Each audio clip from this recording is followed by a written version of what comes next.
Երկրորդ համաշխարհային պատերազմի բռնկումից հետո համակենտրոնացման ճամբարները վերածվեցին նացիստական Գերմանիայի կողմից կիրառվող ամենադաժան գործիքներից մեկը, ծառայելով որպես ռազմական ահաբեկման, հարկադրողական աշխատուժի շահագործման և օկուպացված տարածքների բնակչության նկատմամբ իրականացվող ցեղասպանական քաղաքականության միջոց։ Համակենտրոնացման ճամբարներում խաթարվեց մարդկային կյանքի արժեքը, իսկ մահը դարձավ սովորական երևույթ։ Անցանկալի խմբերի ոչնչացում։ Այս համակարգը ձևավորվել էր նացիստական գաղափարախոսության հիմքի վրա, կառուցված ազգայնականության, ռասիզմի և խտրականության գաղափարների շուրջ։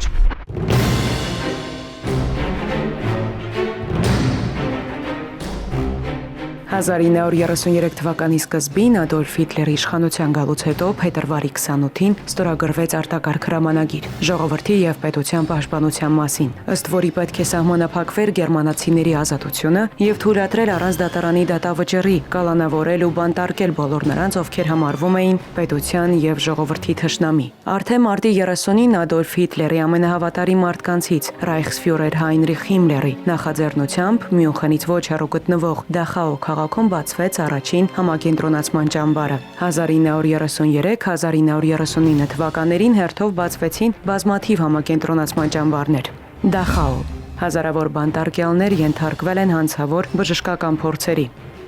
Զաքսենհաուզեն գերմանական համակենտրոնացման ճամբար, որը գործում էր 1936 թվականից։ Բուխենվալդ անվճար աշխատուժի աղբյուր գերմանական գաղտնի ձեռնարկությունների համար։ Մաութհաուզեն ճամբարում գտնվողներին հարկադրել են աշխատել ստրկական պայմաններում։ Բելժեց մահվան ճամբար Լեհաստանում։ 14 ամսվա ընթացքում խոշտանգվեցին ու դաժանորեն սպանվեցին կես միլիոնից ավել մարդ։ Երկրորդ համաշխարհային պատերազմի սկիզբը հանգեցրեց նացիստական ճամբարների ընդլայնմանը։ Եթե մինչ պատերազմը հիտլերական երրորդ ռեյխում համակենտրոնացման ճամբարները համարվում էին ճամբարների միակ տեսակը, ապա պատերազմից հետո կտրուկ աճեց ճամբարների քանակն ու տեսակների բազմազանությունը։ Նացիստները ստեղծեցին նաև աշխատանքային և մահվան ճամբարներ, սակայն բոլոր ճամբարները իրականացրել են 3 հիմնական գործառույթներ՝ ահաբեկում, աշխատուժի շահագործում և ազգերի ֆիզիկական ոչնչացում։ Խորհրդային Միությունում ևս գործում էին համակենտրոնացման ճամբարներ։ 1919 թվականի ապրիլի 15-ին Ռուսական սոցիալիստական ֆեդերատիվ խորհրդային հանրապետության կողմից ընդունվեց որոշում, ըստ որի նախատեսվում էր ստեղծել հարկադիր աշխատանքային ճամբարներ։ Այս որոշումը դարձավ սկիզբը այն ահասարսուր համակարգի, որը հետագայում վերափոխվեց։ Գլխավոր ճամբարների վարչություն։ Գուլագի ճամբարներում այն հայտնվում ոչ միայն հանցագործներ, այլև անմեղ մարդիկ՝ գրողներ, գիտնականներ, ուսուցիչներ, գյուղացիներ ու զինվորականներ։ Շատերն այնտեղ էին հայտնվում առանց դատարանի վճռի, որպես ժողովրդի թշնամիներ կամ քաղաքական կասկածյալներ։ Նացիստական, ֆաշիստական Գերմանիան ուներ բավականին մեծ թվով համակենտրոնացման ճամբարներ, ուներ 42,000-ից ավել համակենտրոնացման ճամբար և այս համակենտրոնացման ճամբարներում կենտրոնացրել էր 18 միլիոնից ավել մարդ, որոնք ինքը բերել էր տարբեր պետություններից իր ռազմական գործողությունների ընթացքում և գերեվարվածներին, մեծամասամբ հրեաներին, ինչպես նաև գրաված տարածքների բնակչությանը, լեհերին, հունգարներին, ռուսներին, սլավոնական տարբեր ժողովուրդներին։ Խորհրդային Միությունում ևս գոյություն է ունեցել ֆաշիստական Գերմանիայի հետ պատերազմական գործողությունների հետևանքով գերիների համար նախատեսված համակենտրոնացման ճամբարներ, առկա է եղել նաև Հայաստանում, որի մասին արգելված էր խոսել և տեղեկատվություն հայտնել, ասելով, որ նրանք խորհրդային հասարակության թշնամիներն են։ Խորհրդային Միության տարածքում Ֆինլանդիայի կողմից արևելյան Կարելիան զավթելուց հետո այստեղ հատկապես Պետրոզավոդսկում առկա էր համակենտրոնացման ճամբար։ Այս տարածքում առկա էր 13 համակենտրոնացման ճամբար, որտեղ կենտրոնացրել էին 30,000 ազգաբնակչություն, գերիներ, հիմնականում մասսայաբար, որոնց 1/3-ը հենց զոհ է գնացել այս համակենտրոնացման ճամբարին։ Համակենտրոնացման ճամբար կար Լվովում, Լվովի մոտ, Մինսկի մոտ էր առկա, Ռավարուսկա համակենտրոնացման ճամբարներ առկա այստեղ։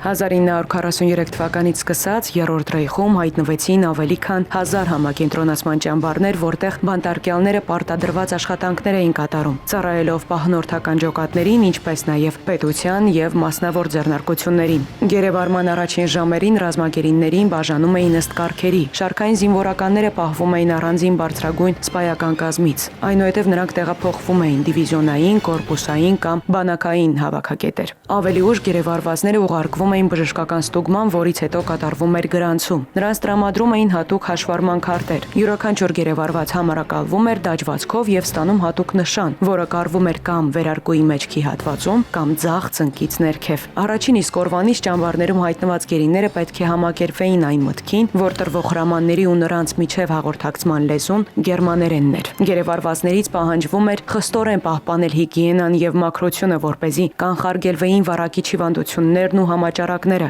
որոնք կարող էին դուրս գալ ճամբարից եւ վնասել գերմանացի ժողովրդի առողջությունը։ Տիպիկ սպայական ճամբարները օֆլագներն էին, որոնք իրենցից ներկայացնում էին փայտից կամ ցեմենտից կառուցված բարակներ մի քանի մուտքերով։ Սովորաբար բարակներում տեղավորում էին 380-ից 400 մարդու։ Պատերին տեղադրված էին 3 հարկանի մահճակալներ, իսկ ազատ պատերը զարդարված էին ինքնագործ նկարիչների կամ ամսագրերից կտրված պատկերներով։ Համակենտրոնացման ճամբարներում, երբ մուտք էին գործում գերիների կամ բերված բնակչության խմբերը, նրանց նախ եւ առաջ մերկացնում էին, փոխում շորերը, հատուկ տիպիկ ճամբարային հագուստ էին հագցնում, ապա տեղավորում առանձին բլոկների մեջ, որտեղ էլ նրանց պահում էին եւ նրանց ենթարկում էին զանազան պատժամիջոցների, հատկապես հատկանշական է նաեւ Շտութհոֆի համակենտրոնացման ճամբարը, որտեղ մարդկանց դաժան կտանքների ենթարկելուց հետո անգամ սա լեհաստանում էր գտնվել, անգամ նրանցից օջար էին պատրաստում մարդկային մարմիններից, ուտելիքը եւս նրանց բավականին աննշան էր, կարելի ասած կարտոֆիլի կճեպներից կամ այլ կճեպներից պատրաստվում էին ինչ-որ ապուրներ, գրեթե հաց նրանց չէին տրամադրում, մոտ եթե կարելի ասած օրվա կտրվածքով մոտ 200 գրամ ու նրանց աշխատեցնում էին կային արկային նաև տարբեր ճամբարներում գործարաններ, ֆաբրիկաներ, որտեղ նրանց օրվա մեջ 14-ից 16 ժամ աշխատեցնում էին։ Վերկացը օրվա մեջ տեղի էր ունենում առավոտյան, վաղ ժամը 4-ին նույնիսկ, եւ սանիտարական պայմանները եւս նորմալ չէր, այսինքն կեցությունը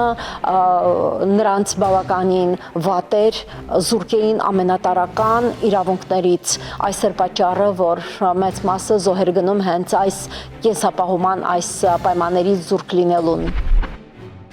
Փոքր խմբերը ներգրաված էին վերանորոգման աշխատանքներում, իսկ ավելի ծանր պայմաններում էին հայտնվում մարդիկ, ովքեր աշխատում էին զինամթերքի արտադրության ոլորտում։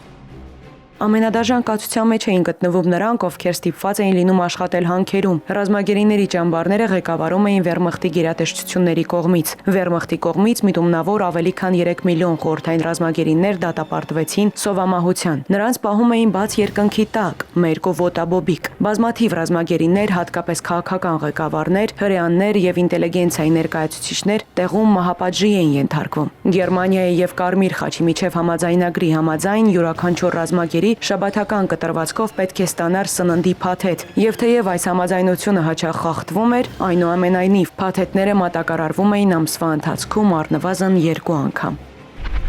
Արևմտյան երկրներից գերեվարվածների պայմանները էականորեն տարբերվում էին։ Նրանք գտնվում էին Կարմիր խաչի վերահսկողության ներքո, իսկ խորհրդային ռազմագերիների ճակատագիրը մահն էր դարձել։ Նրանք հայտնվում էին մի իրականության մեջ, որտեղ որևէ իրավունք չէր գործում, եւ գոյությունն ինքնին վերածվում էր անընդհատ կոտրվող ու անհույս պայքարի, բարոյականության, անձի եւ ինքնության դեմ։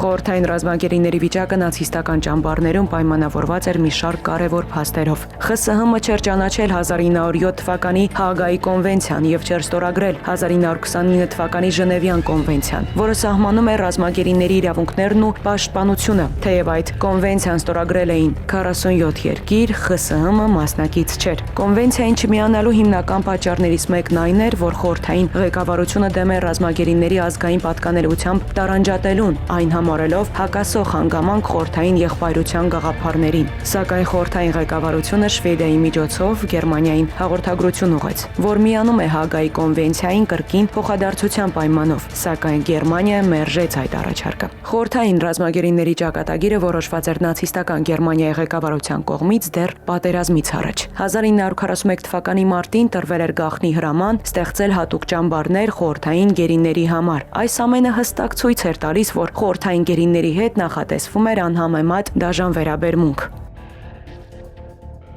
Խորհրդային բանակի ռազմագերիներին տեղակայելով տարբեր համակենտրոնացման ճամբարներում նացիստական ֆաշիստական Գերմանիան մտադիր էր ոչնչացնել նրանց լիովին, սրանով ինքը կզրկվեր նաև իրականացներ իր համար ամենակարևոր այսպես ասած խնդիրը։ Բավականին ծանր էր հատկապես Գերմանիայում Բերլինի մոտակայքում տեղակայված կենտրոնացման ճամբարներում գոյություն ունեցած խորհրդային զինվորների իրավիճակը, բավականին ծանր էր Լեհաստանում առկա համակենտրոնացման ճամբարներում նրանց իրավիճակը եւ նաեւ Բելարուսիայի, ինչպես նաեւ Ռուսաստանի այլ տարածքներում առկա համակենտրոնացման ճամբարներում գերիների իրավիճակը։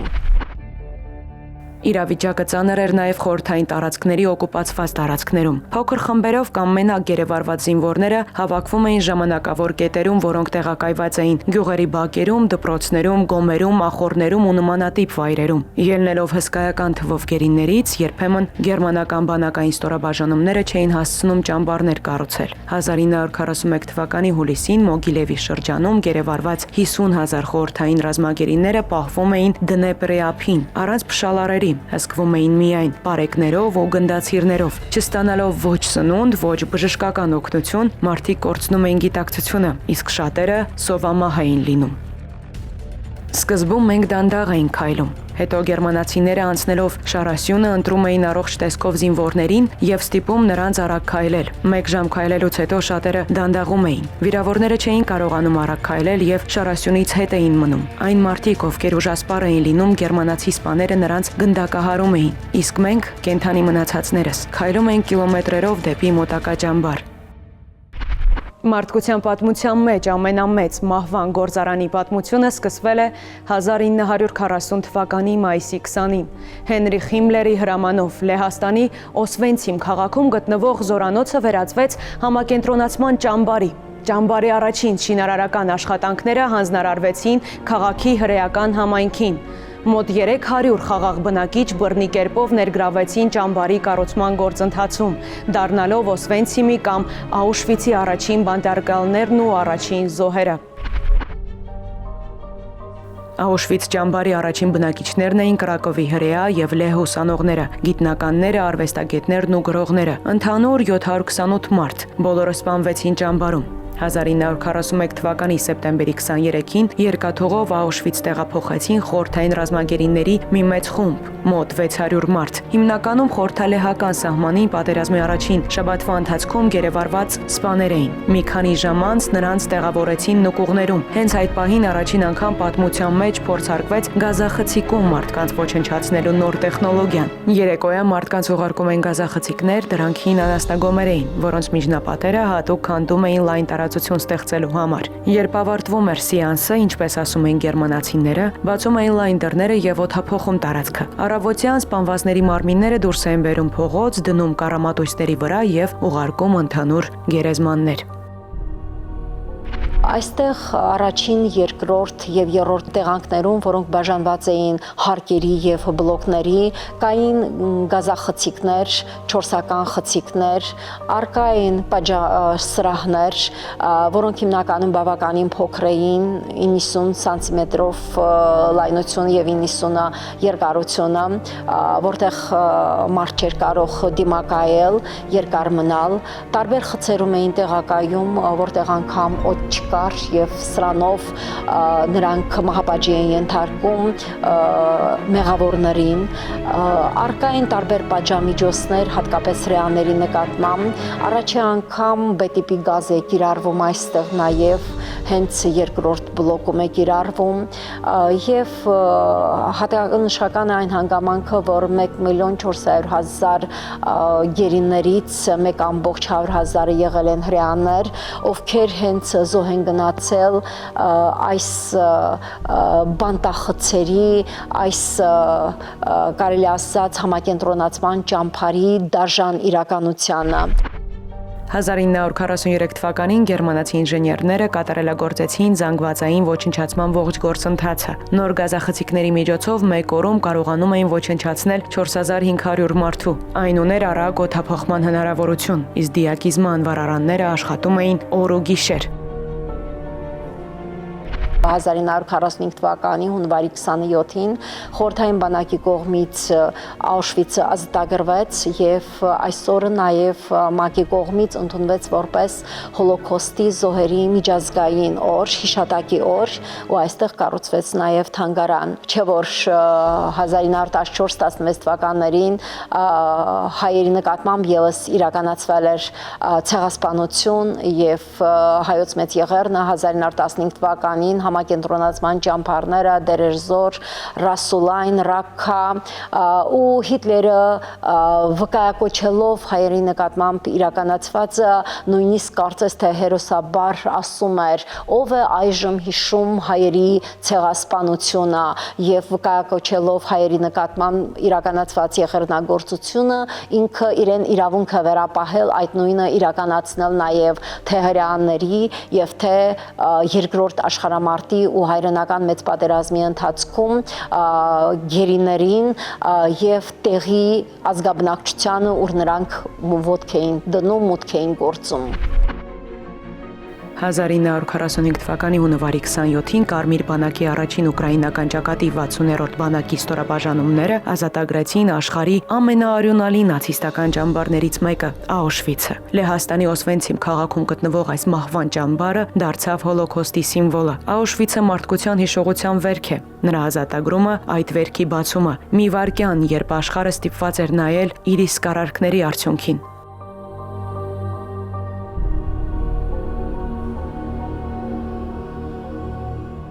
Ազատագրման օրը Կարմիր բանակը ազատեց ավելի քան 7500 կենդանի մնացած բանտարկյալների, ինչպես նաև 6 պահեստ լցված հագուստով ու անձնական իրերով, ավելի քան 348,000 տղամարդու հագուստ, 836,000 կանանց եւ մեծ քանակությամբ երեխաների իրեր։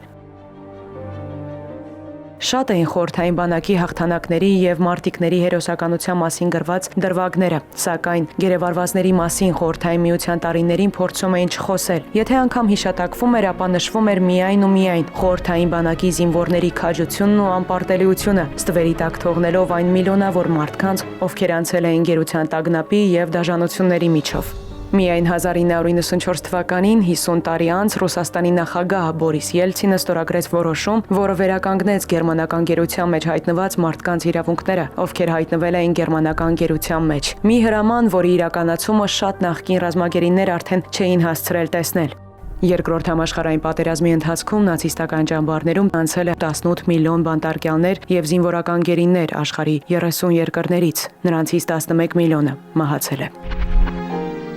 Հաուրամյա Սուրեն Գումաշյանը անցել է հայրենական մեծ պատերազմի դառը ճանապարհով։ Տեսել է այն, ինչից շատերը միայն պատմություններ են լսել։ Կրակ, ցուրտ, սով, ընկերոջ կորստի ցավ, զգացել մահվան ու կյանքի սահմանը։ 17 տարեկան էի, այն ժամանակ ուտեղ կազմակերպեցին մեր գյուղում,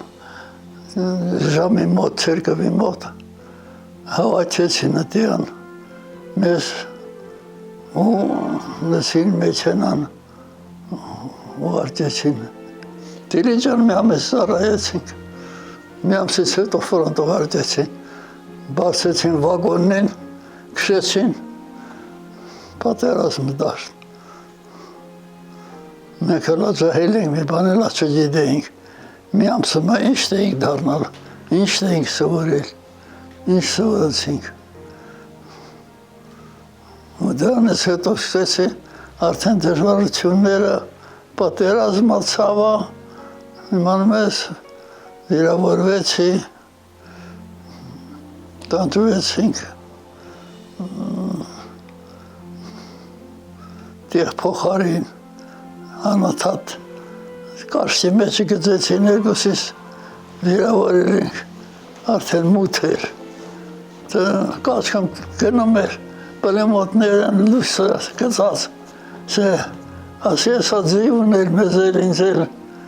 կխպի էլի պլեմոտը, ու սաղ մանացինք, որ դուս հանեցին ֆրոնտից, ինձ ու էդ հետիս մարդին, ընդի անընդհատ ծավոց, անընդհատ վիրավորնի, անընդհատ ծավերի, ծվում են, ծղրտում են, վատ պայմաններ էլ են։ Թեժ մարտեր էին ընթանում, երբ զգաց, որ մարմինը խոցված է։ Ծանր վիրավորվեց ու հոսպիտալացվեց։ Նույնիսկ այդ ծանր վիճակում մի բան չէր լքում նրան՝ պարտքի զգացումը։ Հոգին չկարողացան խոսել, դեռ պատերազմում էր։ Մեր հայրենիքը պետք է պաշտպանեինք, մեր պարտականությունն էր, որ պաշտպանեինք։ Մենք ձգտում էինք, որ առաջ շարժվենք, ձգտում ենք, որ նեմեցին խիղթենք։ Կարասին ոչ առաջ գնայով խփվեցին, բայց մնացածը ոնց էլ դրա մասին պատմում էին մեզ, ֆրոնտը առաջ ագնամ, ուժեղանմա, առաջ շարժումները լավանմա, այդ հենց կամաց առաջ ընթացին, գնացին, գրավեցին, թեպետ չասին, բայց լավ էին, պետք է ստիպված պետք է հաղթեին, բա ոնց չէ, էտելին մտել մեր պետությունը մեզ խեղդում էին, ոնց կրվեին, ոնց չէ հաղթեինք, բա դեմադրում էինք, դեմադրում։ Հաղթանակի լուրը ցնծություն էր խորհրդային ժողովրդի համար, սակայն Սուրեն Գումաշյանի հաղթանակը կարծես կիսատ էր, ռազմի դաշտում ընկավ ամենամոտ ընկերը։ Ամենամոտիկ ընկերս էր, իմ յուղացին էր, իմ ընկերն էր, իր հետ պարկացինք, թե ոնց խփվեց դա, 3 անգամ վայ արավ ու պրծավ, ինձանից հետո նան, երևի հողարկում էին արել, ինչին արել, ես գոսպիտալում էի, ուզեի իմանամ վիրավորներից, ով կային, ինչ կային, առաջ գնացին մեզ արդեն այդ սրումը առաջ էին գնում, վիրավորեցին մեզ, բայց էլ էդ գնում էինք, արդեն սկսելիք հաղթի ճանապարհներ, որ պատերազմը վերջացավ, մեզ պարազնեկարի, Մոսկվայում, աշխարհում ինտեհար, դիտես ինչ արի, որ հաղթեցին, շատ մեծ տոնակատարումներ արին, քաղաքները, ջուղերը, ինչեր արի, որ հաղթեցին, նեմեցին, խիղթեցին։ Հպարտությամբ է խոսում հետպատերազմյան շրջանից։ Ապաքինվելուց հետո նա ավելի մեծ եռանդով է աշխատել, նվիրում տալով ինչպես անձնական հաջողություններին, այնպես էլ համայնքի բարօրությանը։ Աշխատում էի, ֆիրմայի դասավորում, գործեի կանամ, շատ անցեմ հայել է սովետի մահ։ 15 տարի ֆիրմայի ղեկավար եմ ելել, ֆիրմա եմ պահել։ Ես էլ ջահել մարդ եմ ելել, 15 տարի, այդ ֆիրման տենցել, մեծացավ ես 6 տարիներ։ Հետո տյան ինձ տեղ փոխարին բերին բանա, հիմնարկի միջին պահեսնեիք ունեն, մեծ պահեսնի, պահեստապետ նշանատեցին ըտ ինձ, որ տյան ամեն ունեցվածը հարսությունը բանա ատի կար, մեծ պահեսներ, ես պահում մի 10-15 տարի աշխատեցի պահեստապետ, այդքան ուժ ունեի, կարողացա պաշտպանել, թե ֆերմայի վարիչ էի, թե ֆերմայի նախագահ էի,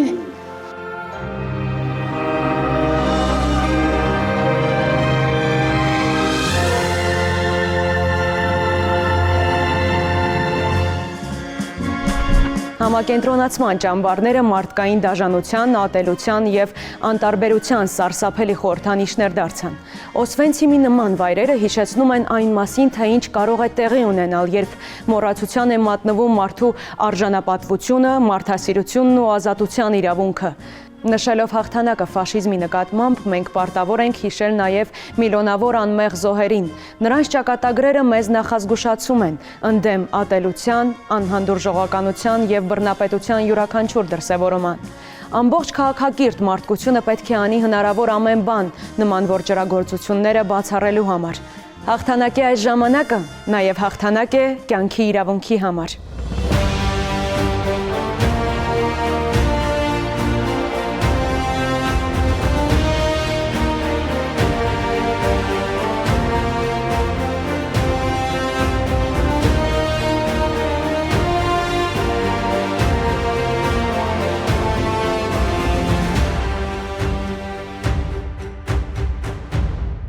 Ասվում է Գագիկ Ծառուկյան բարեգործական հիմնադրամի աջակցությամբ։